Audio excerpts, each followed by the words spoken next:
セットライズと逃げろ。誰でもドットできる、誰でもスピード稼げる、ガバナンスまである。中集権のメディアはもう終わりだ。真相から立ち上るインクと真実がぶつかる。リバヤさんニュース開かれるに嘘はない。読んで書いて氷結しろ。力はみんなのもの。いい霞をたたえろ。ニュースは君のものだ。レバヤさんニュース。レバヤさんニュース。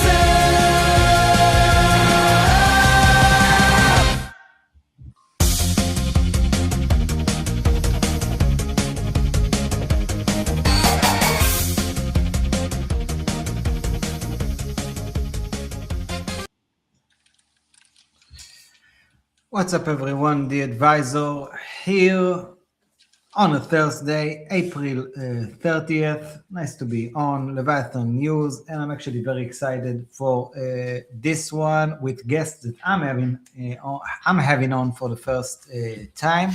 We have Matthew and Alex from Katana. Gentlemen, thank you for joining me and the audience. How are you guys? Doing well. Thanks for having me. Appreciate it. Yeah, doing great. Thank you. Appreciate you guys joining. To be honest, I'll tell you my angle of this. Just a second. Flipping the camera here. I interviewed the Korn from Yearn, one of my favorite people in the space, actually, like a month and a half ago or so, about some stuff there.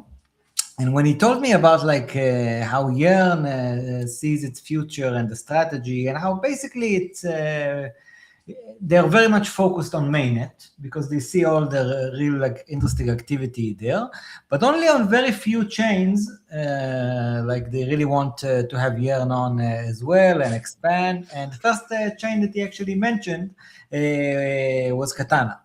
Because of like a lot of unique stuff that I think you guys are doing. And in a world which really I think many of the layer 2s and other chains are kind of becoming less and less relevant, at least in my very, I don't know, unprofessional mind and judgment. I actually think that from the little I know about how you guys structure yourself, I actually think that you're doing something very interesting and very unique. So I'm excited to have you guys on. Before we get into it, let me tell everyone, follow us at Leviathan _news, DAdvisoor. I'm also streaming on my own channel. And actually, let me just present the SQUID Pass winners of the week. We have this auction system on Leviathan News where each week projects or people or users, whoever wants to, can bid for the SQUID Pass that gives them the pinned post on our Telegram and X for the week to deliver their message and also shout out on the stream.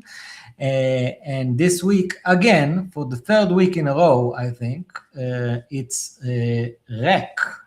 Finance. Let me pop it up on screen and share my screen just a second. What is that? Here we go. Thank you so much, K Crusher, MD, and Florian for supporting Leviathan News and getting the SQUID Pass again. RAAC, a DeFi lending and borrowing ecosystem powered by real-world assets. And they've actually this week, what they've pinned as their weekly message is their new article about the new PSM that they've launched for PMUSD. Let me pop up the article here. RAAC price stability module is live. You can find the article on our pinned post on Leviathan News, X, and Telegram. And thank you again. Appreciate it, guys. Shout out to you. All right, gentlemen, if you don't mind, let's get it. Let's get it rolling. Matthew, I'll start with you. I haven't really presented you guys properly enough. Matthew, you're the CEO of Katana, and it's pretty recently, right? I'm not sure what was before, but it's like a few months old. Yep, a few months ago, and been working on Katana for about a year and a half. So amazing. And Alex, you are the co-founder and GM. I'm guessing it's general manager of Katana Perps, formerly known as IDEX. Yes. Yeah, that's right. So long history in crypto, the last 9 of which was building out IDEX before the acquisition by Katana at the beginning of this year. Gonna definitely get into that later, because I do think that this is one of the interesting moves that Katana has made recently. Matthew, let's start with you. Like, what is let's do it as simple as possible. What is Katana? What makes it different? yeah, so Katana is a DeFi chain that owns its liquidity and earns real fees from it. Perps is now kind of this engine, and there's a vault bridge and all this whole yield layer behind that. And then we basically V33 the whole chain to basically allow holders to participate in the chain's economy. As you mentioned kind of before, there's been a lot of chains that have kind of came and went, and some of them are still here. I was actually on the builder side before joining, and build different liquidation-free lending protocols and AMM-free overbearing tokens and various DeFi instruments for my founder, who is like this financial historian. And I was along of the mind as well, as like there's just so many chains in crypto. There's almost like more chains than users, and like why do we need new chains? But when I met the team that and joined when it was still kind of more of an advanced idea, really agreed with how they were designing the chain's economy. And in a world where a lot of these other chains were designed and their token was around previous administrations and previous cycles, we were able to kind of learn from other builders that came before us and try to optimize the whole chain's economy for revenue and real fee generation. And we can kind of tie that back in and reward users. So that's a little bit about Katana. How did you become the CEO? Like, were you involved in Katana before that, or like, how did that occur? Yeah, for sure. I was focused on the BD team, various deal making, working on across different functional and different revenue streams. And then Polygon continued to grow, and so did Katana. And the guy who was basically leading Polygon and Katana, Mark Boyron, who's still the CEO of Katana, or still the CEO of Polygon, just gave me a call and stepped up into this role. And I understood that Katana is now completely separate from Polygon, which wasn't the case originally, correct? Yeah, for sure. We've been progressively separating ourselves, and we all signed separation agreements like several months ago. And now we're completely on our own 2 feet. We have a liquid token that went live about a month and a half ago. And yeah, there's still some synergies we're building with Polygon in terms of going after fintechs and kind of this like DeFi earn protocol type thing we're building. But other than that, I think we have we share the thesis on like all general purpose chains should narrow their focus and focus on one vertical. Polygon's focused on payments, Katana's focused on DeFi. So again, I think it's nice that we've been able to leverage some of those relationships in the past to get people to take us seriously and everything like that. And now we're on our own. So that's a great intro, actually, because you say that Katana is like the DeFi branch that came out of this Polygon ecosystem, or however we can call it. Tell us a bit about that. Like, what's your view on how DeFi should be and how DeFi is about to be on Katana? Yeah, exactly. So, I mean, originally it was just started from this like ag layer that Polygon's also been building that has kind of taken a little bit more time to get to market, and with like the ZK proving costs that are coming down every year, working towards that interoperable vision where there's a bunch of different chains. They're all focused on what they kind of do best, and their core competencies rely on that vertical. in that world, like Katana is meant to be this DeFi liquidity hub that is importing liquidity from other chains and like exporting yield.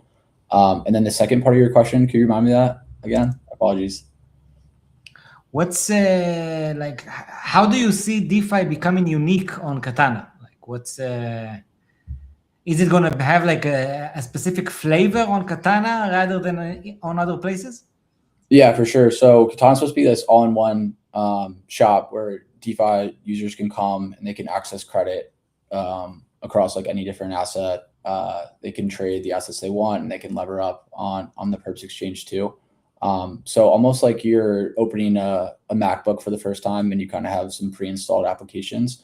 Katana kind of seeks to own the infrastructure layer, whether that's the Perps or the AMM and we have really good leadership with Morpho and various things to kind of structure things on that side. But the idea is to kind of have this base layer of liquidity and incentives. So not competition from there, but then basically having other app builders come in, build applications on top of them, like Wearn, as you said, that inherit the liquidity and incentives from the underlying protocols and deliver different user experiences and different investment strategies on top of it. So yeah, I think that's like the direction that we're going, and like what's unique is partially that, and then partially the way we try to embed the vKAT token throughout the whole ecosystem. So the first implementation of vKAT, which is like the vote escrow version of vKAT, is implemented on the AMM, where you can use it to direct emissions. You can also mint a vKAT, which is like a passive yield-bearing auto-compounding version of Katana, which you can then borrow against, loop, and do all this other stuff. We also built, though, with Aragon DAO, who you're probably familiar with. Yeah, I've interviewed Lutz a few months ago as well, actually. Yeah, so the vKAT is like a generalizable locker where it can be embedded into money markets on Morpho or into Katana Perps and increase different utility there. So basically trying to design this ecosystem with this like kind of base layer token that is like rewards users for participating in the ecosystem and kind of create something like interesting on that basically ties all these applications together in like one holistic experience, almost like a control panel that has self-reinforcing behaviors. And so I think we've proven that the design like works at scale. So Vault Bridge is this one concept within Katana where like the USDC that's bridged to Katana is actually lent out on Ethereum mainnet, and all that yield that is generated goes to the Katana Foundation. So we generated about 600,000 in revenue in March off this, and about 4 million since launch. And all of that is like real yield that's sustainable, that grows with the TVL. And so if you imagine it gets a few billion of TVL, 10 billion of TVL, like that's a lot of money that we can redirect into what we care about the most, which is like the DeFi users that actually use the chain. So I think what Katana does, it doesn't necessarily treat all users equally. It treats users that are actually interacting with DeFi protocols and seeks to kind of reward them for these different user behaviors. Yeah, that's probably sorry? No, that was all I was going to say. That's probably the aspect that that got me the most curious, I'd say, about Katana, and I definitely want us to go deeper on that a bit later. Actually, as someone who's again not very much a trader, but I'm very much fascinated with protocols who actually like create a service that generates revenue. Then and the whole voting escrow model.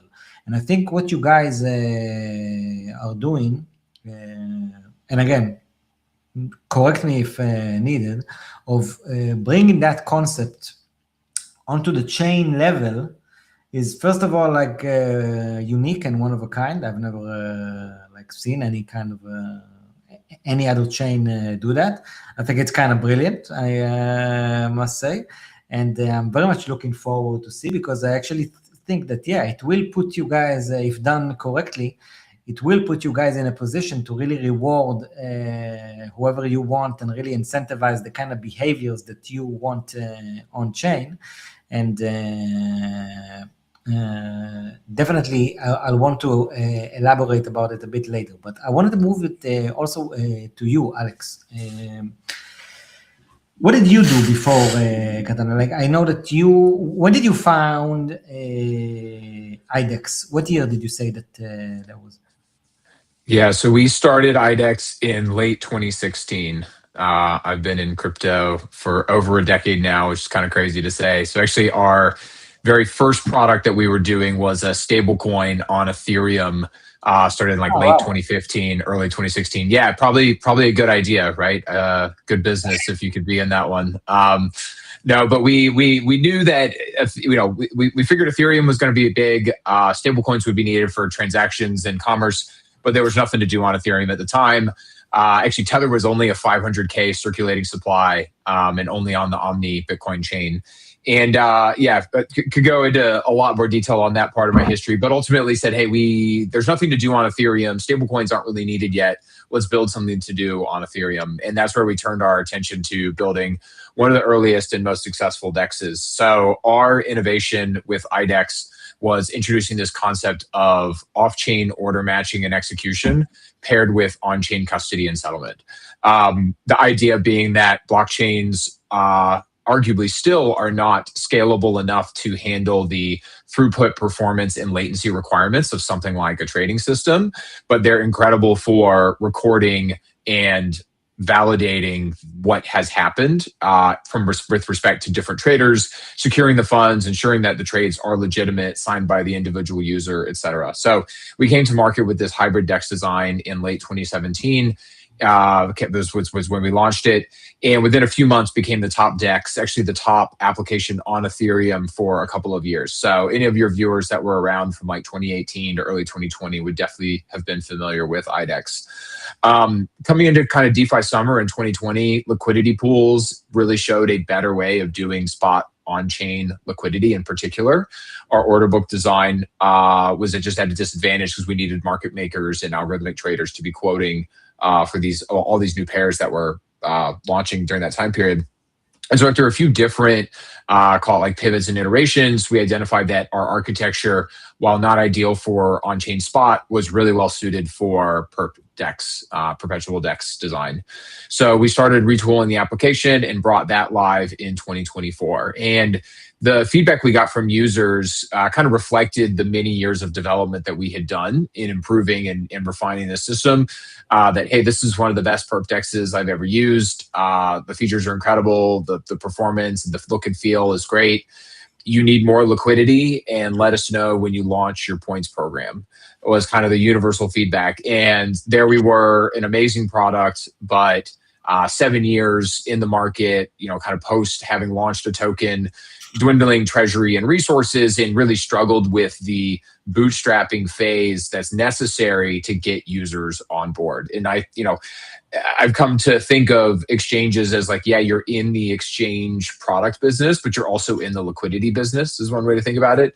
So if your execution isn't good, it doesn't matter how good the product is. And that was kind of a position we found ourselves in, this vicious cycle of not enough liquidity to get traders, not enough traders to get more market makers and liquidity, and no way to really jump out of that. So that's where in late 2015, or kind of mid-late 2015, we started looking at partnerships and acquisition opportunities, and found the team at Katana, which was just kind of a perfect fit. So, if I think about the design of Katana and why it made a lot of sense to us, it was directly kind of oriented or designed to solve the specific problems that we were having. And what I mean by that is, if you think about the process of launching a new chain or a new application in crypto, tokens, points, whatever your method is really kind of the secret weapon for that initial bootstrapping phase. People will criticize point systems, but I'd argue, the most successful token launch ever in Hyperliquid was, a very well executed point system. And this idea that you can use the resources of the chain to bootstrap early on whatever is needed, liquidity, volume, fees, that phase to get the application, a network-based, either network, a kind of network in the sense of you've got two sides of the market, to get that business up to the point where it's usable for outsiders. Tokens and points are an incredible mechanism for that. And so by focusing on just DeFi, Katana narrows the focus of where those resources and incentives need to be placed. things like the vKAT design and the ability to direct that incentive layer is another kind of just element on top of it that improves the efficiency and effectiveness of that bootstrapping phase. And then you have things like the Vault Bridge USDC design, which gives a sustainability component where longer term, you've got this structural advantage based on the yield that's generated by the underlying TVL. That, as Matthew said, you can use that to direct it to incentivize whatever behavior you want. So if that's additional liquidity on certain pairs, different incentives for traders. So we can talk about this a little bit more, but we're about to launch a campaign next week. That's a trading competition for $100,000 that's entirely funded by this Vault Bridge incentive layer. So it's meant to be both a reward for users, but also to highlight this kind of unique weapon or tool in our toolkit that we have when it comes to getting more adoption and market share within the DeFi space. Thank you for that great intro, first of all. Just before I keep diving into the perp stuff with you, I actually want to ask, like, the way CAT and vKAT actually works. Like, the main difference, if I understand correctly, from like a regular point programs or whatever, is that the whole point is to actually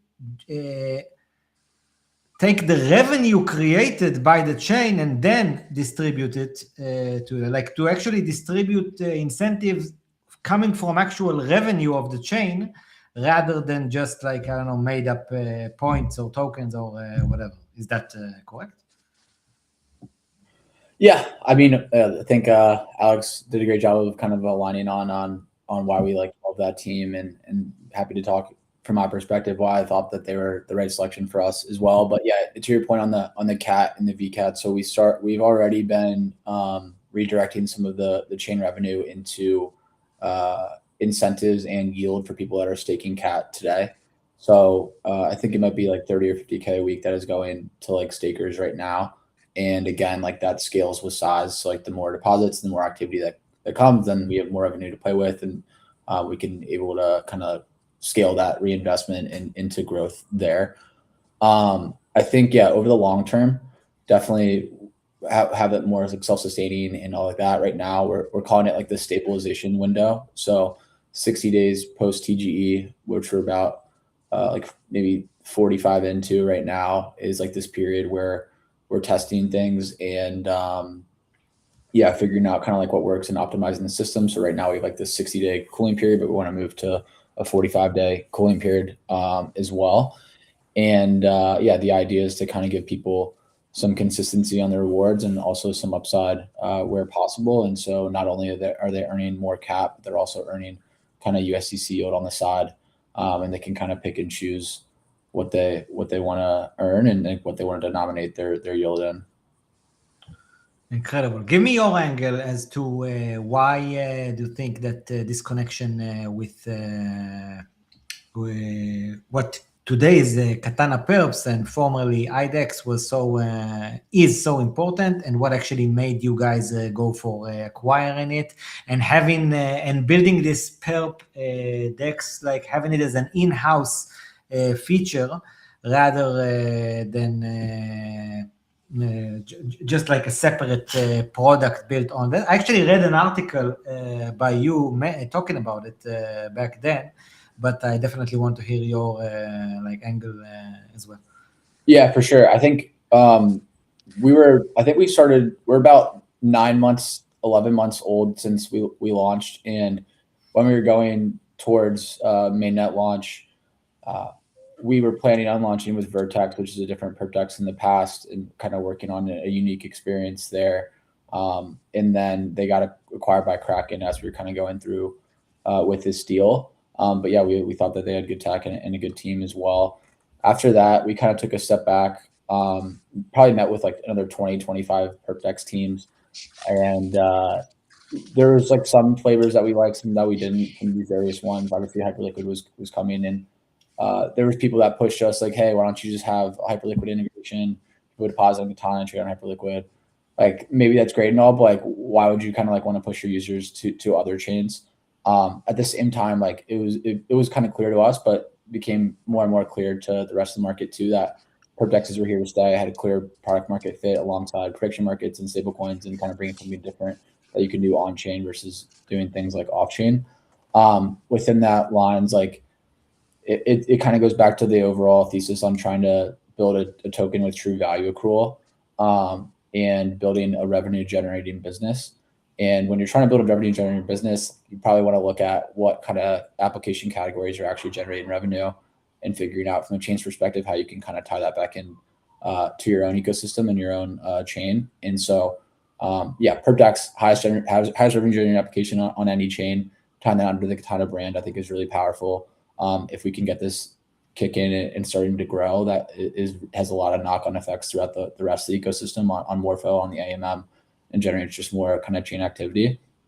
In terms of why IDEX, honestly, like 5-7 minutes into talking to Alex for the first time, I was like, all right, this is the team. I've already sat with like 20 of these teams at this point. Like I knew kind of like right away, this guy gets it.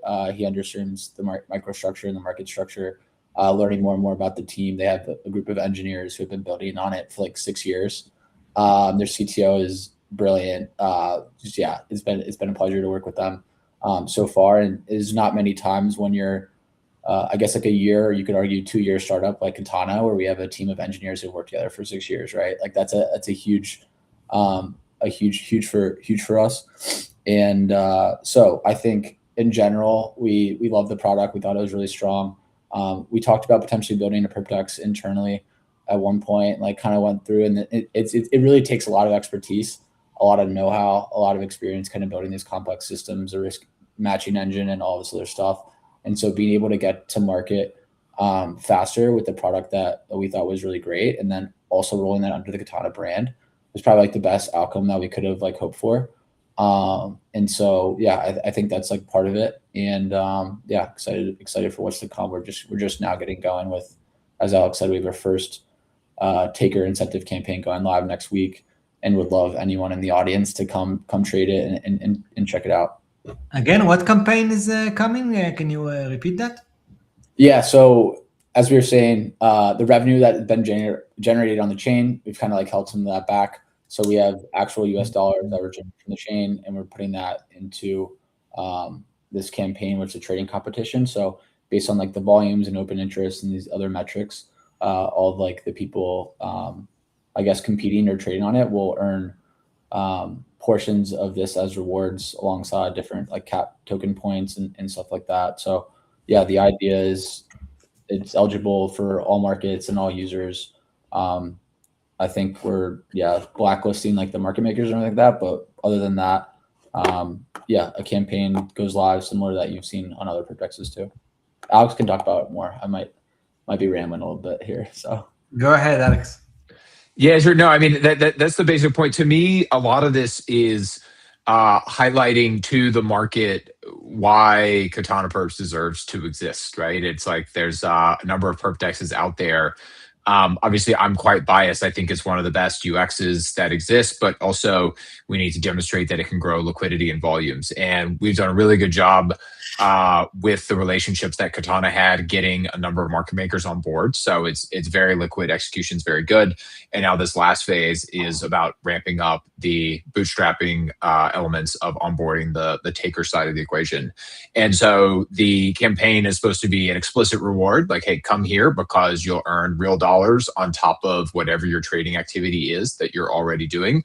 But it's also meant to highlight this unique, long-term, sustainable competitive advantage that we as Katana Perps and as the chain Katana have through, in particular, this example, the vault bridge component, this idea that this is a persistent source of yield that can be utilized to incentivize whatever behavior we think is best for the growth of the applications that the chain kind of owns and operates, or the underlying chain itself. And so in this case, it's meant to highlight and emphasize the perpdex launch, but again, about building that, disseminating that story about vault bridge and why it makes Katana unique, both now in this bootstrapping phase, but also from a long-term sustainability perspective. Alex, can you share a few words on a point that actually Matthew raised here? Like, Why is it so difficult to build like a good perp dex? What are like the challenges in building proper perp dex, which make what makes a perp dex be unique? Yeah, so a number of things. Like it's almost it's the hardest type of exchange to build because you have to build essentially a regular exchange. Like it needs a matching engine and risk management and all that sort of stuff that you would have in a centralized exchange. But it has to then be perfect in terms of precision and execution because all of that needs to be verified on chain via smart contracts. So there's like zero room for any error in that system because it all has to true up. But so maybe just an interesting story. We were talking with one of the biggest centralized exchanges that has in the perp space, and they were talking about their audit system and how it will periodically check everybody's balances and make sure that everything trues up within some small tolerance of a percentage. And we were kind of laughing because inherently our system is undergoing a full audit every second. Every single trade that's settled is audited 100% to make sure that everything matches up, because that's the only way that the trades will settle properly on chain, is if every balance trues up, all the risk parameters are correct, everybody's calculations are exactly right. So it just becomes a level of difficulty above that.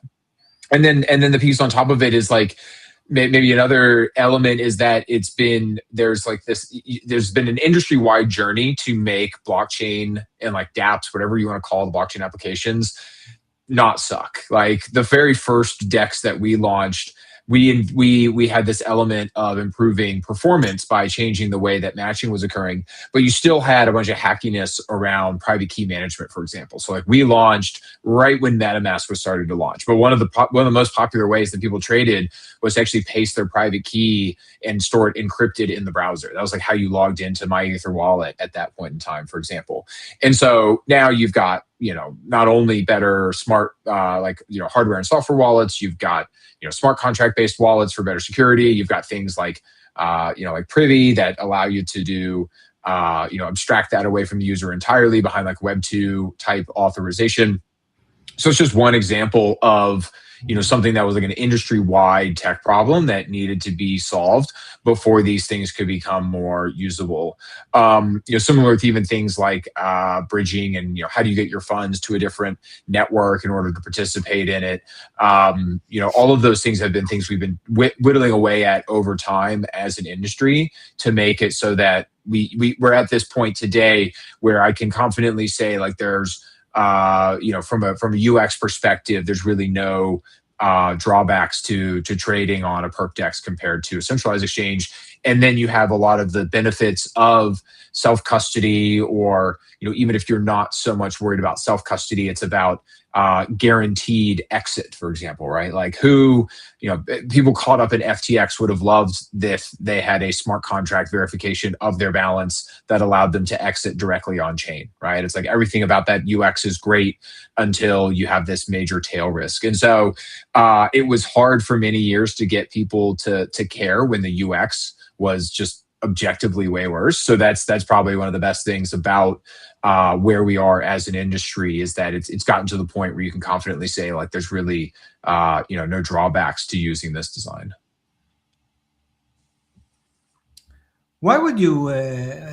Question to both you guys, actually.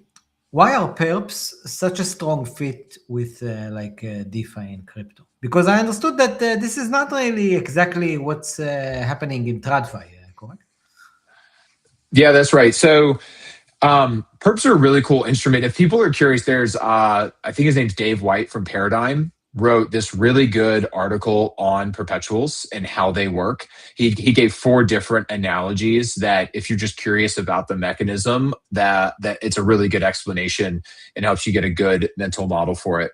But basically at a high level, they're a great fit for a couple of reasons. One, it's a way for users to get leverage, right? So you can use $100 of capital to get exposure to $2,000+ of notional in terms of And what that means is you can use $100 and put on a trade that's worth $2,000. So if the price moves up by 1%, you make $20 rather than making $1, right, in this example. So that's very popular in general, just being able to have leveraged exposure to price action. But the other thing that makes perps a really good fit is because of the underlying design, this concept of it being a perpetual future, it means that two things. One, the price of the perp tracks the market that it's supposed to represent. And if you've ever looked at things like options in TradFi, that tends to be the more common way for people to get leverage exposure to different markets or different assets. Options pricing can be very confusing for people that are new to trading those types of instruments. It's not like if you go to buy, a share of a certain stock that you can see, I think it's going to go up. So if it's at $100 today, I should buy the option for $105. It's not exactly how it works. You know that there's going to be some duration and you're buying shares that have a strike price. There's a bunch of elements that just make it much harder to wrap your head around. Whereas something like a perpetual, if Bitcoin's at 76,000 and I go in and I buy 20x the amount of Bitcoin that I can buy based on my deposits. Well, then if it goes up, I make 20x. If it goes down, my losses are also scaled by 20x. But it's a very clear kind of fit from the user's perspective of what I'm buying, what price, and how it's going to respond in terms of price changes in the market. I'm going to try and share the article that you've mentioned. Let me know if it's this one, the cartoon guide. Yeah, that's the one. It's really good. It's really good. I recommend everybody read it because I think it's just a great, again, there's, 4 different analogies there that help you think about how the perpetual instrument works, how it's different from other futures, and why it's become so popular as a way to get leveraged exposure. I mean, there's a big debate about perpification and whether or not it will become the preferred instrument for leverage, even in TradFi. Because if you're not trying to getting a little technical, but if you're trying to hedge volatility, then options is a better solution for that. Because you're basically able to say, hey, as long as the price kind of stays within these bands, I'm okay. But think back to like the whole purpose of futures originally. It was like, I'm a wheat farmer and I've got a crop harvest that's going to be coming in October. And if the price of wheat crashes by more than 10%, well, I can't cover my costs and I'll be out of business. So that was the original purpose of a lot of these futures kind of products, was to actually do the hedge for people whose business related to the underlying. But if you're just looking at it from like a financial instrument perspective, then the perpetual is just a really good product for multiple different reasons. I actually think also, and again, correct me if needed, I think it's just much simpler for someone for a user to understand. If it's just bullish on a specific token, it's much easier to just say, I'm long this one and as leveraged as possible, rather than thinking about it in a more options way. I think it's I think that's complexity versus simplicity is what actually makes perps, for now at least, much more common and successful on chain than options. Yeah, I think that's right. Yeah, go ahead. No, I was just saying, echo that. I think the continuous nature of it, rather than having to deal with the expiries and rolling over in new contracts, is definitely more retail friendly. Yeah, it's like an option for someone who's not very sophisticated. You know what I mean? It's like, I think it's good. I want to get more exposure to it rather than just like a regular spot. Yeah, I mean, we'll see. Obviously, I think over like the last 2 months, oil's been extremely popular on the weekends on Hyperliquid, and with the Iran war, people are like watching those weekend prices. I think it's like a matter of time before Exxon and some of those really big players and more just like the corporate finance space might look into kind of using perps to hedge some of their balance sheet. And it's just like, yeah, more. That's actually interesting, you know, because if I understand you correctly, you're actually saying that Perps might start being a product not just for retail folks, but actually that like traditional actors will actually start realizing this instrument better and better for their uses, and will start using that a bit more. Yeah, I think just the 24/7 nature of it on like the weekends, and if one of your competitors is doing that to optimize their balance sheet and you're not, then like where does that kind of like leave you? Yeah, I definitely agree on that one. You know, on your piece back then, Matthew, on one of your articles, I think it was the one you've written after the acquisition of Katana Perps. I'm pretty sure you mentioned the concept of liquidity fragmentation. The fact that you don't see any reason in encouraging basically the same product on your chain, rather than just like, okay, let's pick a winner. Let's just pick the best and go all in on that one. Can you maybe elaborate on that? Yeah, for sure. So I think at this point, we're in 2026 now. A lot of like the everyday use cases have been proven out, whether that's swapping an asset or borrowing and lending against an asset, or now like trading with leverage or predicting kind of like what's to come. I think also historically, what you want is a lot of these different protocols kind of competing against each other to then result in like more innovation to the space, more battle tests and hardened protocols. Now again, like we're in 2026 now.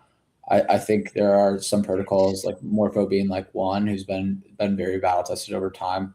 And we like their architecture, and it's flexible enough for other people to kind of come build on top of that. I think in certain use cases, if you have kind of that core primitive like Morpho, where you can kind of build fixed rates and all these other kind of strategies on it, you don't necessarily need a second and build Morpho. What that then like results in an ecosystem where there are like several lending protocols is just like fragmentation of liquidity, which isn't always bad on like the lending side, but like on the borrow side, what that means is there's a lot more volatility in the borrow rates. So being able to stabilize that and allow people and institutions to come on chain and come in and out with size without affecting too much of the book is definitely a benefit. On the same side, on the DEX side as well, I think there's like arguments more on the other side too, whereas like if you have multiple DEX protocols and DEX pools, there's more volume on the chain naturally as people are like arbing back and forth. But at the same time, if you're like a new asset issuer coming to a new chain, having liquidity on multiple pools in multiple different venues when you don't have that much liquidity to begin with is definitely fragmenting and hurting the execution cost. Obviously, DEX aggregators have solved for like part of it. But yeah, our belief is that if you kind of concentrate on like one protocol per primitive and build ways to like cross-reference and build the token within and the utility for it, you can result in like a better outcome with kind of these first-party ads and like this vertically integrated exchange that we're building. Are there any other acquisitions that you guys have made on different categories? Or maybe are there some being planned that you can't share already? Because I'm just guessing that this is probably not going to just manifest itself on the perp side of things. I'm pretty sure it's like a general strategy. That's why when we were talking before the interview, I asked you, what do you think about the headline, the vertical integrated chain? Because that's kind of like the vibe that I'm getting from Katana. Yeah, so I would say when we first started, it was this chain that was very opinionated. It's a permissionless chain. Anyone can come deploy in it, but we basically designed the economy and the incentives and the yield to create like a competitive advantage for these protocols that we're working closer with, that were battle tested security, that we did audits on and all of that. Since we launched like 10 months ago, the opinionation is going closer to ownership. Katana Perps is like the core example of that. And I think we're open-minded and we're working on like, I guess, like various things. So yeah, there might be something to come. But yeah, no, I think in general, you're on the right track on that. Trying to figure out how you own different revenue streams is something that I think will be more and more popular. And it's kind of crazy how we're just starting to talk about revenue now and like the discourse around that now. It took us like 6-8 years to start talking about it. But I think even like DeFi users today, yeah, there might be points like that. But what we've heard too is, okay, I'm farming this new perp dex, but like, then what? Like, why should they be around? I think one metric that they look at is like that revenue generation. And I think for Katana, not just being a perp dex and not just having the token relate to the perp dex, but also like a broader ecosystem, kind of gives us different ways to, just create value and drive growth over the long term. So yeah, I think obviously the token price is what everybody else looks at. And that definitely has some effect on the ecosystem in a world where prices going up, obviously everything kind of becomes easier. But yeah, I think the core foundational stuff is we got most of it in place right now. And yeah, looking forward to optimizing it further. Before I start asking you guys about CAT itself and like the benefits of holding CAT and vKAT, I want to address something else that I don't think I've like asked you, Alex. How was it to decide like that, okay, you're going full in on one specific chain? Because I think that, again, like for someone who's leading like a perp dex, it's also like, it's a double-sided bet. I mean, like for example, for Katana, it's a bet on IDEX that's the right perp to go all in on.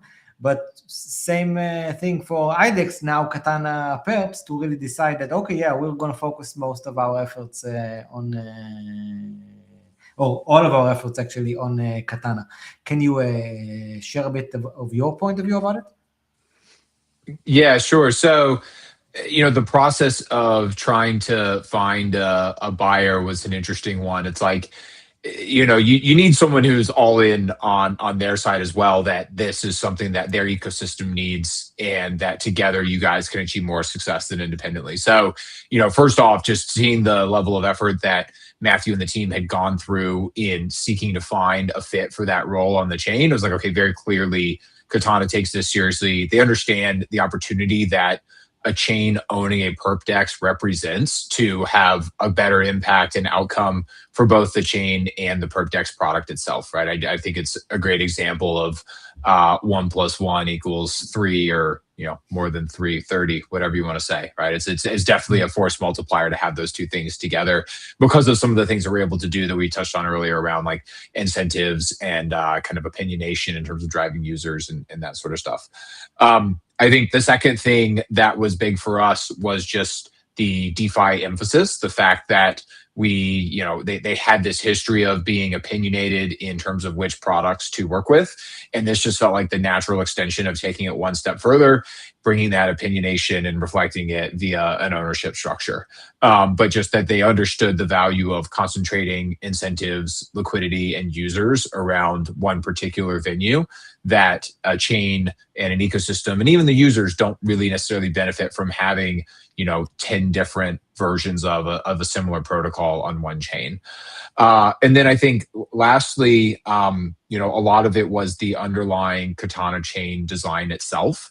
The fact that they had made some smart decisions around things like the introduction of Vault Bridge, the vKAT token design, that I think give us the best chance as a team and an ecosystem of growing not only through the bootstrapping phase, but also into the kind of sustainability phase.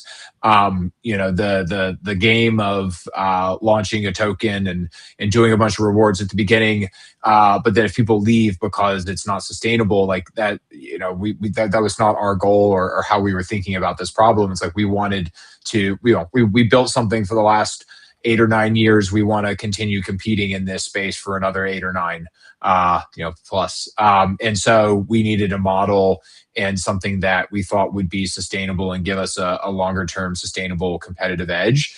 And I think that's reflected in a lot of the design decisions and just kind of foundational infrastructure design decisions with Katana. Thanks you for that great answer. Matthew, I'll start with you. How do you think that it came about to be the case that only you guys have decided to take the voting escrow model and really apply it to the chain level? Like, who came up with it, if you even know? And like, in a way, shouldn't it be like more common? Doesn't it like, shouldn't it be like the natural choice? Yeah, for sure. I think, so this guy, Alex Chow, is our tokenomics lead, and him and this guy, David Silverman, who's at Polygon. I think one thing. Really? David Silverman? Yeah. Great guy. Obviously, if you know them, they've been building the space for a while. So like Katana is kind of built for DeFi users by like DeFi users. Is something that like we like to say.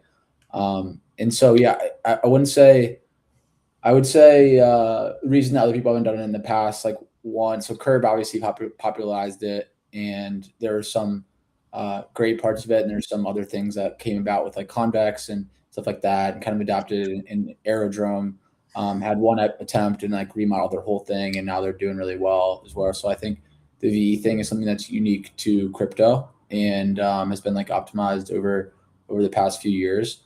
I think why you wouldn't do it, like it definitely creates a lot of complexity in some ways, and it's difficult for the normal person to approach it. It's a little bit intimidating in terms of like the way it works, and it kind of takes active management in previous iterations on weaponizing and like actually using the tokens to vote, whether that's like a weekly kind of voting cadence, stuff like that. So I think there's definitely some friction behind it. We seek to solve it by having this kind of like auto compounded yield bearing version of vKAT, which allows people to come out and basically set it and forget it type of thing.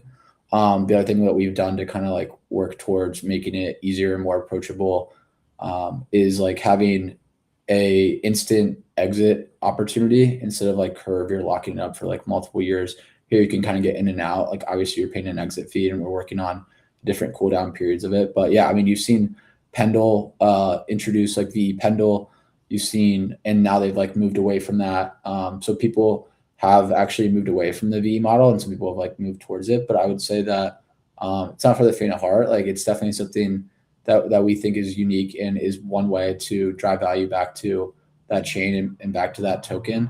I don't think it's actually ever been tried before to embed it into a money market or into the perp deck. So we're looking forward to innovating and delivering some designs around that. But yeah, I would say there's been definitely different attempts and a lot of thought being like, how do we make our token like real and sustainable and value accrual? And some of the implementations have been buying back and burn, or potentially passing yield back to token holders. But that's been kind of a no-no, at least for anyone in the US for the past several years as well. So I think, yeah, if we are able to prove it out, which I'm confident that we were able to prove it out and innovate it around it, I think I would expect other people to follow. But I think so far it's only been working for AMMs. And so anyways, that little bit of a ramble, but I think that there's definitely pros and cons for it. And there's things that you can kind of solve for. But I think, yeah, in general, like the user education of it, there's a lot of things that are complicated in crypto, but I think trying to dive deep and understanding the economics of it, once you fully understand it, you'll definitely appreciate it. But the fact of the matter is, like, we live in 2026 period. People are scrolling on TikTok and Twitter and all this other stuff. Attention spans aren't always the greatest for people to really dive in and go for that. Maybe people just want to like bet on meme coins and that kind of thing. So yeah, I think it's still to kind of be proven, but like we're confident with our decision and our approach. I definitely like it, although again, I'm not objective, I'd say, on V token. It's basically the model of tokens that I think I appreciate the most. There's nothing like actually seeing that holding a position of a token actually pays you, whether it's weekly or monthly or whatever. I think it brings this aspect of value investing into the game, and it allows, especially in a field like DeFi, to have this combination of you're not only betting on something on like the growth side of investing, but you're also while it's happening, you're actually earning. And of course, like with our imagination, if it works, it works. And like the amount of money that you actually earn just by holding a position can actually be just incredible. So I actually think that VE structures offers such a unique opportunity of investing that, again, not financial advice and all that kind of stuff, but for me, it's basically the thing I kind of like the most about DeFi. And like to your point, like I agree, for many people, maybe it's too much, too complex, but I don't know, like these aren't necessarily the people that you would have holding a governance token of a chain anyway. You know what I mean? Like if they are into meme coins, then why should they pick like a governance token of a chain to begin with? You know what I mean? They will look for much more mimetic angles of investing either way. So I actually think that for a chain, it's actually a great approach which can work, because I think that today, again, like if I'm looking at L2s, for example, I do not find a proper reason to hold most of the chain of the L2's tokens. Like, honestly, why would I?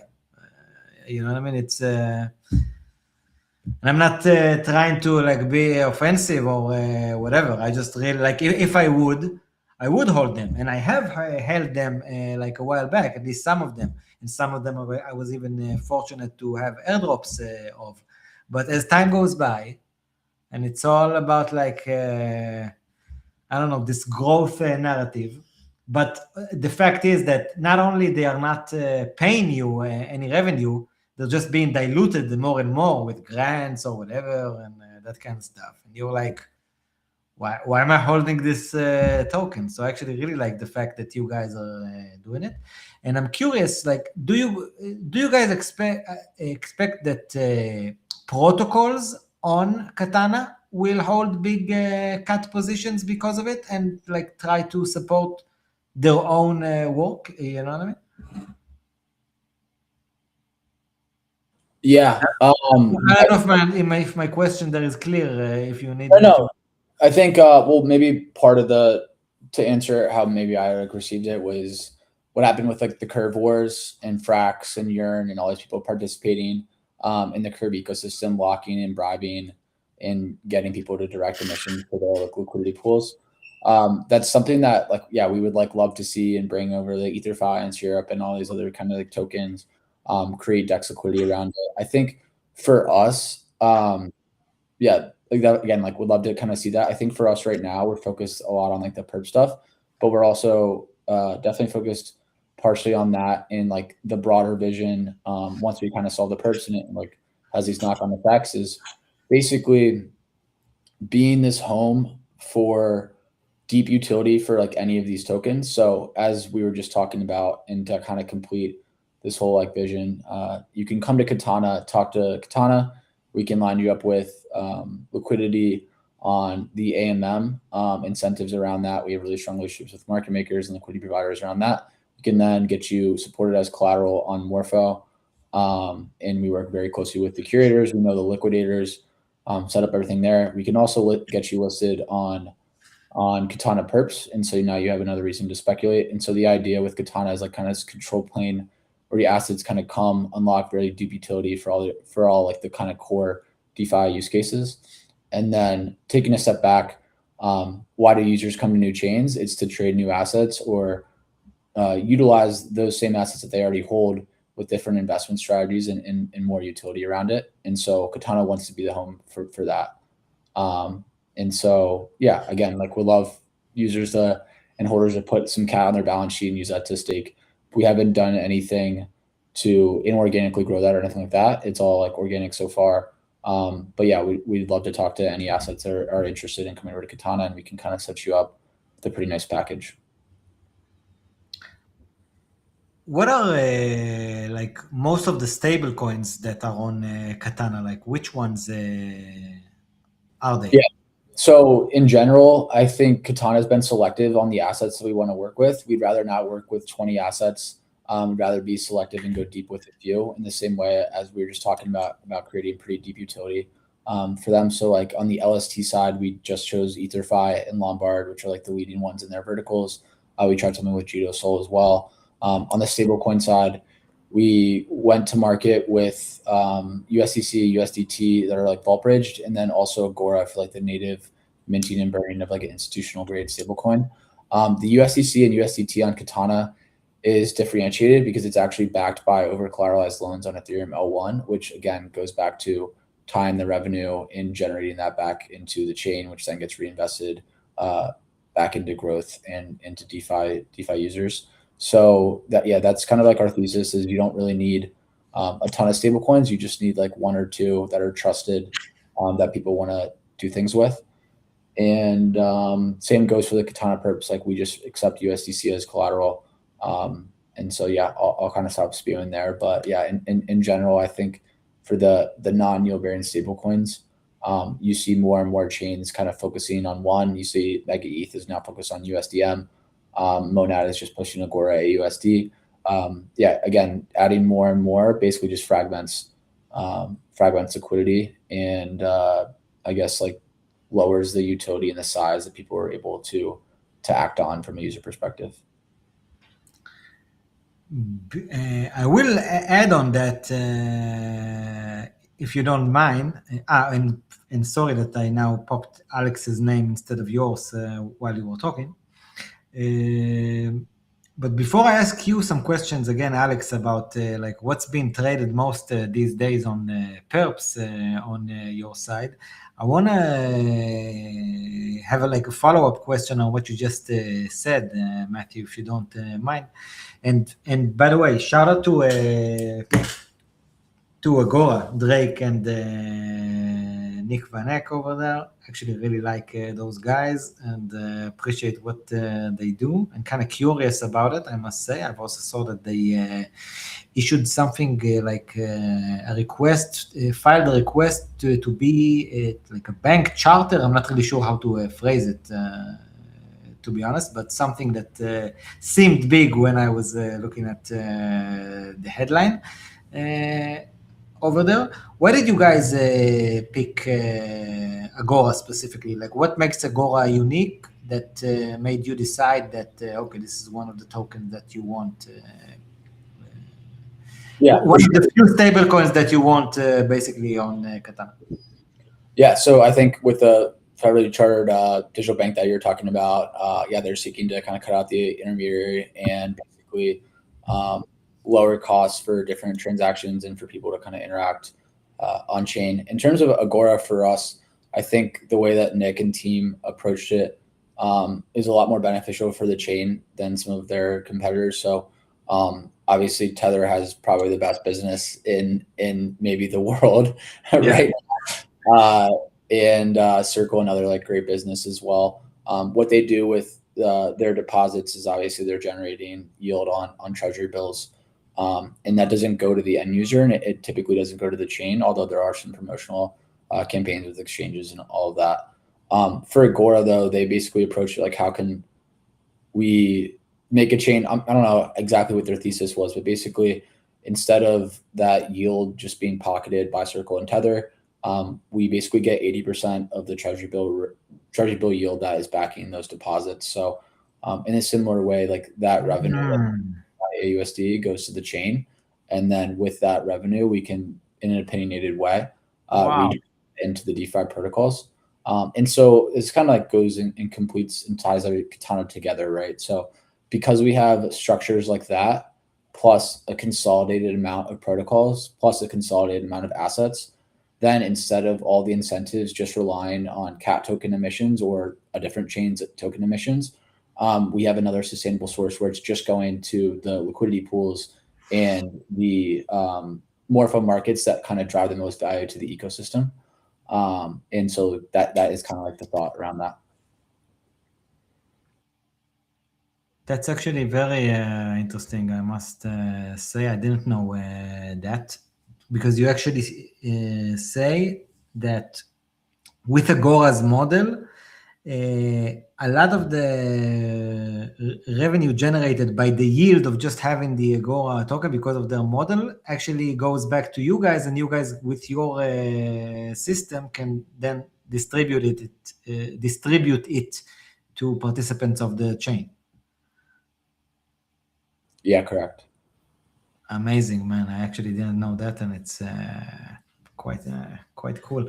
And actually also very much the more we talk, I'm really fascinated by this very lean design that I think you guys are building Katana with, like minimum noise, no minimum distractions, only like the best of the best, kind of like a diet of someone, you know, when he's only eating like the things that he really thinks are like beneficial for them.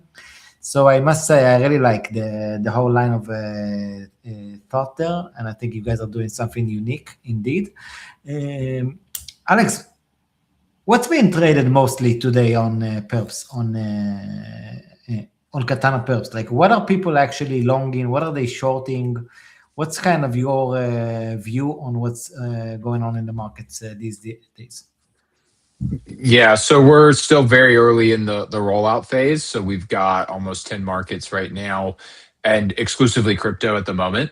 But we're going to be changing that here in the next couple of weeks with our RWA integrations, where we'll be adding probably the main focus being some of the top commodities and some of the top indices. So I think, you know, the general trend over the last, especially few months, but even the last kind of like 6+ in crypto has been the crypto rails and the intersection of crypto rails with TradFi, whether that's businesses getting more efficient thanks to stablecoin payments, TradFi assets coming on chain in the form of accessing, you know, new users, getting integrated with a lot of the different spot vaults, and then on the perpetual side, opening up different assets, both for trading through the perpetual instrument, but also trading 24/7, you know, kind of with the time period of crypto, which does not generally need to or choose to obey traditional market open and market close that you might have with some of these assets. So I think that's, you know, clearly a direction that we're going to pursue very, very heavily and very aggressively, because I think it's one of the most interesting elements about this type of instrument and this type of product is being able to give that global 24/7 access because of the rails upon which it sits and just the advantage that has in comparison to traditional exchanges there. Looking forward to actually see the kind of products that you guys integrate there. I actually think that, yeah, Perps are a huge deal and a very interesting instrument. I want to pop up a few comments that we've had here. First of all, by Billy from the blockchain, DeFi diet indeed, but only the best ingredients included for sure. And from X Pasca, I love and believe in Katana. I didn't hesitate to invest in this project on the day it launched. Always nice to see such compliments. And to be honest, I can relate. Again, not financial advice, and definitely don't take any advice from me.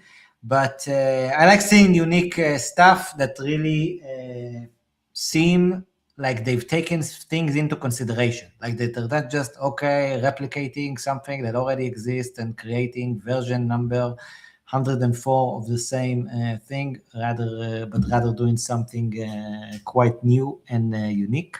And thank you guys for the comment. Can you guys share with us a bit on like what's what are the plans and strategies for the future? Where do you hope to see Katana at the end of the year, for example, Matthew? And Alex, where do you hope to see Katana Perps on 2020 at the end of 2026? What should people expect? I can let Alex tease something that they've been working on since before we acquired them. Yeah. Yeah, sounds good. So just to tease this a little bit, we've, our main focus over the next, call it 6-12 months is that bootstrap phase of liquidity and takers. And one thing that we have as a way to help accelerate that is a unique perspective and a unique product that will let users get exposure to more sophisticated either strategies or kind of structured products, if you will, that can layer on top of the perpetual DEX design. I think, one of the trends on the spot side has been giving people access with their idle stablecoins or their stablecoins to a bunch of different instruments. And you've seen a glimmer of this on the perp side with things like the liquidity pool design, the pools that are used to provide liquidity for bootstrapping phase of the perpetuals exchange. But it's really kind of an overlooked opportunity to use a similar sort of infrastructure to give users access to all sorts of different, again, instruments or trading strategies. So stay tuned. In the next couple of weeks, we'll be making some announcements around that front. And the goal there is just continued growth of both volumes and users, but also those stablecoin deposits, because again, each dollar deposited on the DEX and on Katana means more incentives and further ability for us to generate that growth and additional usage. Very cool. Matthew, where do you hope to see Katana at the end of 2026? Like, what's your vision to where it should be by then? Like, give or take, of course, like no promises. Yeah, for sure. I mean, we're building this vertically integrated exchange that is this kind of one-stop shop for DeFi users. I will say, just touching on like the industry as a whole, like there's obviously a lot of healthy skepticism for new chains. It's a lot easier to attract attention and deposits in the pre-TG phase when people are speculating and skeptical about that. Once you're post-TG, you're playing a lot more on hard mode. And I think we want to prove to the market that we're kind of like here to stay. And that are continuing to innovate and deliver new products. Obviously, we have this Katana app shipping a little bit mini features here and there, but like that'll be like overhauled at some point too.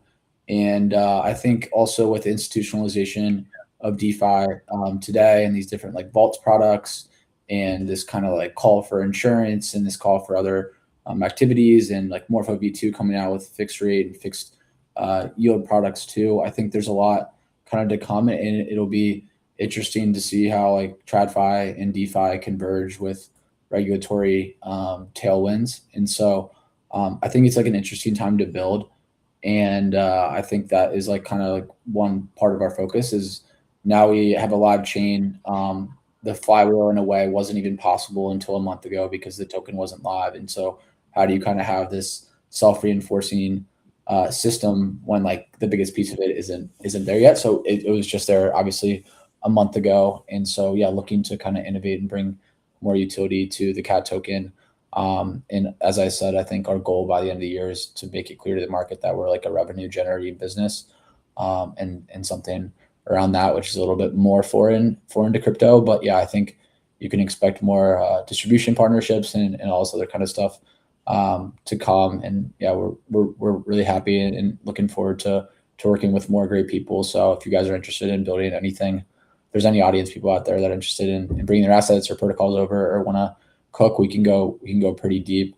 I think when you talk to people on the Katana team, like it's pretty clear that we know DeFi pretty well and we can kind of look and try to solve problems pretty instantly. I think there's other stuff to come with like RWAs on chain. I think Alex and team have been working on 24/7 pricing and the oracles around that. So can expect some more asset diversity outside of crypto. And I think a lot of these like prosumers, I guess today, don't just want to trade crypto. They want to trade all these other assets. So it'll be interesting to see how like the trader profile across the world like kind of intersects between like the assets like gold, between stocks, between indices, between crypto. And so, yeah, I think I think they'll be an exciting future. And obviously DeFi comes and goes, and the kelp exploit like a week and a half ago was definitely a tough week for a lot of people in DeFi. Obviously some of this AI stuff with Cloud Mythos, stuff like that, there's like hacks like every day too. So I think everybody's on their toes right now. But yeah, looking forward to continuing to build in the space. I can resonate that for sure. And I must say, actually, I have my own thing that I'm going to talk to you about afterwards with what you're saying here about bringing and onboarding a new asset. And I'm curious what you think of. I'll talk to you about it after the show. Before we wrap up, I'll ask you one more thing, if you don't mind, because you've brought it up, but I haven't touched it myself, and I kind of should have. What is Katana's strategy regarding institutions indeed? Like we really are seeing like the institutionalization or whatever, however you say that within DeFi as more and more, let's say like serious capital starts really playing around and touching it. And the industry is very different than the retail vibes of a few years ago. And to be honest, I think it's a very natural and kind of a good thing, to be honest, because people don't really want to just, it's not very healthy for people to just buy meme coins all day long. I don't really think that, and I don't think that most people want it. Like most people, as much as I'm very much into decentralization, I think for most people, they don't really care about that kind of stuff and they don't want it. They mostly want a custodian that they trust. It's much easier for them to like digest and live with, and they just don't want the responsibility of self-custody and thinking about their investment and managing them for themselves. I'm kind of curious about your strategy of how to onboard like this kind of capital. I'm guessing that you guys are having a lot of talks of this nature on the back end, and because bringing on an institute with a huge amount of capital to deploy on wherever, whether it's mainnet or especially on other chains, I'm surely a challenge, and you have to present like a very unique angle of why should this institution bring all this capital to a specific chain? Yeah, for sure. So starting out, Katana definitely really values security, and part of it is kind of like the historical relationships with Polygon, who take security super seriously and have like a full team on that. So we audited personally in all these different protocols, whether that's Yearn, as you mentioned, and Morpho and Sushi. And so that was kind of like part of this like non-starter, is like need something to be very secure for institutions to interact with. And we've had like a dozen, maybe 2 dozen, or even 3 dozen institutions that we personally know have come and entrusted Katana with their deposits, whether that's Falcon X, Galaxy, MNT, like a bunch of these different protocol institutions that have had like 8 figures on Katana at one point or another, whether that's borrowing, supplying liquidity into the money markets, supplying liquidity into the AMM. We've had like an Ethereum digital asset treasury, GameSquare. They put out a press release, who's a NASDAQ listed company, had sizable amount of ETH at Katana for several months too. Obviously work with Gauntlet and Steakhouse, and the curators and institutions are trusting those people as well. With like DeFi, I think institutions, like you said, they need like 2 things, right? They need custody. Custody has kind of been solved for with Anchorage, Fireblocks, BitGo, and those kind of competitors. And then they also need yield. And so Katana was optimized for like that yield infrastructure, where we have that extra L1 yield, where when institutions kind of Katana, they can get access to the L2 rates plus a portion of the L1 rate for taking like the similar risk. And also you've seen, as that custody I just mentioned too, like Fireblocks and Anchorage have both announced and released like their new rollouts of their own earn programs, where they have Morpho that people can come to and use those exact same custody solutions without actually coming on chain, but still deposit and get access to that DeFi yield. So you'll see a lot more of that. I think outside of that too, one thing that we're working on with Polygon is these fintechs. So Polygon, again, is building this open money stack. You're selling fintechs on payments. Then you can upsell them on yield, which is what they want next. And so the idea is you can come to Polygon POS, deposit stablecoins there. those stablecoins then get routed into Katana vaults, and Katana exports yield back to those stablecoins. And when you're thinking about cost of capital and moving sizable liquidity, like a lot of the crypto liquidity is actually tapped today with crypto natives and stuff like that, and fragmented and more mercenary capital. You move into like the centralized exchange earn programs, which we had a partnership with Binance and Binance Wallet integrated Katana vaults. OKX's centralized exchange integrated Katana vaults. The natural kind of evolution of that is then kind of towards these fintechs, which have even broader distribution. And they also don't care. They don't care all about cat tokens, right? They just care about extra native yield. And that's where Katana was kind of designed to solve for that. So I think it's like an arms race almost for these like earn products. You have neobanks and Stripes and Tempos and like all these people kind of competing for a lot of institutional capital. So I think what the institutions will trust will be like these very battle-tested DeFi infrastructure kind of protocols. And we kind of have that already on our chain. So I think we're in a pretty good position for that. In terms of the rest of like the institutional flows and all of that, like we'll kind of see how they converge. I would say some institutions are looking at building their own chains. Some of them are looking at building their own payment solutions. Like we'll kind of see how things grow. But I think as more institutions come on blockchain rails, it's pretty clear that some of them will be tapping DeFi in one way or another. Definitely agree on that. Gentlemen, thank you so much for your time. Really enjoyed it. Anything that you want to add that I should have mentioned and said? Alex, Matthew, please go ahead if you know. No, just come trade next week. Katana Perps, perps.katana.network. Come check it out. Let us know what you think. Excited. Thanks again for having us. Really appreciate it. You guys for coming. Quite an honor. I Pleasure. think you guys are really building something cool. I think you have good chemistry, and I think it's important within an ecosystem. I think that if the different participants of any kind of human organization, if people are getting along and aligned, I actually think this creates a huge deal. I think it touches on your point from earlier, Matthew, when you said that during the first few minutes of interviewing Alex, you already knew it was it and it's going down. I think these kind of things go a long way, and I can definitely relate to that. And much respect for what you guys are doing and the unique approach that you are taking. And wish you guys a lot of looking forward to see how Katana evolves. And whenever you have any interesting updates or announcements or whatever, always want to have them on Leviathan News. Feel free to reach out, and basically an open invite for whenever you want to do this again. We'll be very much happy to, gentlemen. And talk to you soon, guys. Thank you everyone for tuning in. Appreciate. Go follow Katana and Katana Perps on X. Links are in the description on the YouTube video. You can find Matthew at mfisher10x and Alex at Alex Wearn. I'm DAdvisoor. Follow us at Leviathan News. I will give another shout out to the SQUID Pass holders at RAAC Finance. Thank you so much for supporting Leviathan News and winning yet again another SQUID Pass auction every Monday. Look for the sales, folks, early in the morning, US time.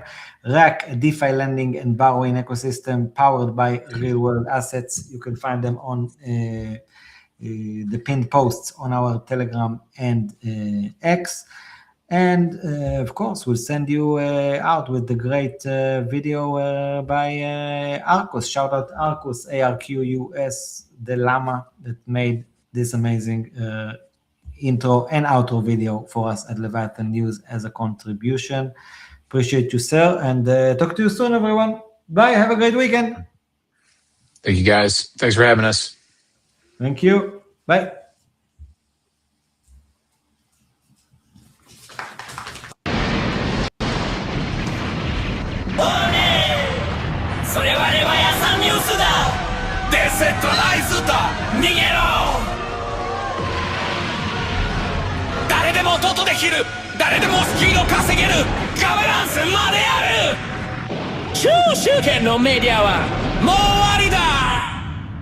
真相から